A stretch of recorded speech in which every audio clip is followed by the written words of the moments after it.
And Floyd, finally, can you give us a prediction or how you feeling it's going to go down on Saturday night against Conor McGregor? I told you guys before that this fight wouldn't go the distance. If you're gonna bet it won't go.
You were talking about that. What did you say? You were. All right.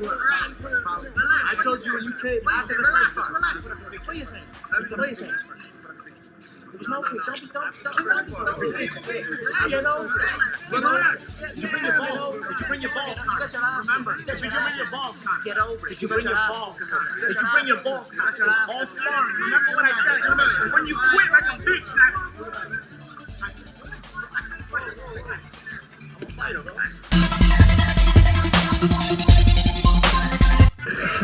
just seen him looking around and he started talking to my manager Audie here, and I seen him talk, and I walked over and he was still talking to Audie. He was looking at the manager, what's wrong with you?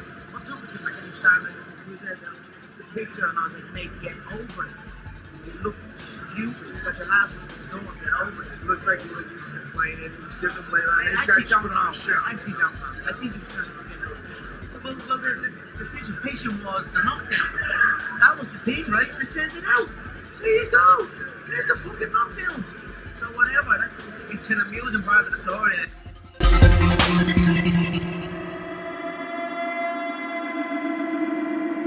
I'm brave and I'm confident that I'm going in to represent martial arts as a whole. A true martial artist can overcome any stipulation, any rule set. In my mind, this is Bruce Lee stuff. Be like water. You know, if water enters the cup, it becomes the cup. So this is me entering into a different sport, different rule set, but I will become that sport and that rule set and excel. This is a ruthless business, and I must be ruthless in there, and I will be. So when it's all said and done, I will pick him up, I will shake his hand, and that will be it. I have finished many fights early because I have prepared for the full distance. This is no different. I am prepared to go the full 12 rounds with this man. But I'm also prepared to knock him out in 10 seconds, and it would not surprise me if that happens. So it wouldn't be the first time. It wouldn't surprise you if you would knock him out in 10 seconds? 10 seconds into the fight. It would be my third fastest KO in my career.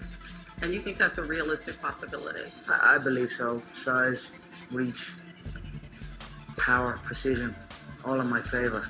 I hit you, you fall.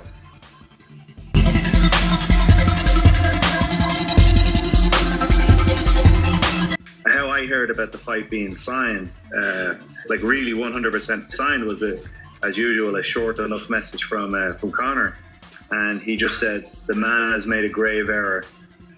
This is going to be Bruce Lee shit. This is water becoming the cup, and I initially saw, first of all I read that and I went, oh, the Mayweather fight is actually on. I didn't quite believe it till then, so I kind of that blew me away, and my brain starts racing on. Okay, I've got to, put certain wheels in motion.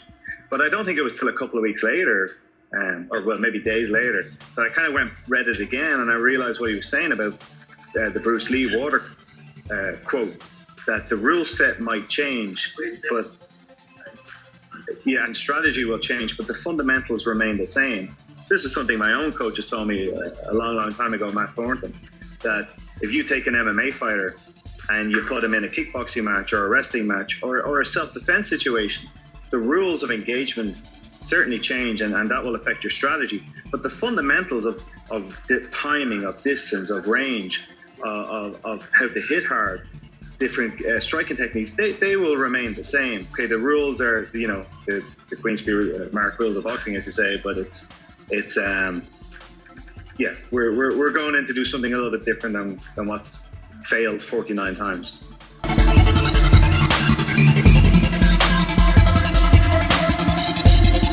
What is it? 5 days? 5 days. Conor McGregor versus Floyd Mayweather. They're calling it the biggest fight of all time, the biggest event in combat sports. You know what I think? Somebody was asking me about this on Saturday. I had a meeting with some people, and prior to us getting into the nuts and bolts of the meeting, it seems everywhere I go now, actually, I've had a few meetings recently, and every single environment I'm in, whether it's a meeting, whether it's training, whether it's just whatever, every time you're meeting somebody for the first time, the small talk centers around McGregor versus Mayweather. And as I said before, we got into the nuts and bolts of the meeting. He said, so what do you think of this McGregor-Mayweather thing? And I said, what do I think? Here's what I think. I think that somehow everybody is convinced that this is the biggest sporting event ever to happen, or the biggest combat sporting event to ever happen. And it will be. It's going to be absolutely incredible. Apparently it's trending at the biggest pay-per-view event ever to happen, to con the entire world. The fighters are going to live up to it. And in about 10 years' time, it will be a meme.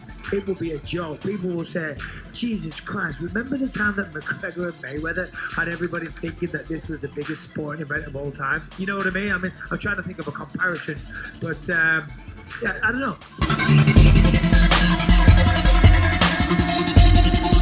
Although it has been an illustrious career, fighting is on a fight-by-fight basis. None of my achievements or none of his achievements mean absolutely anything in there. It's two men entering a ring, and that's it. Past plays no part, so I do not care about his record or his achievements. Although I have respect for it, I do not care about it. And on fight night, there will be no respect in there.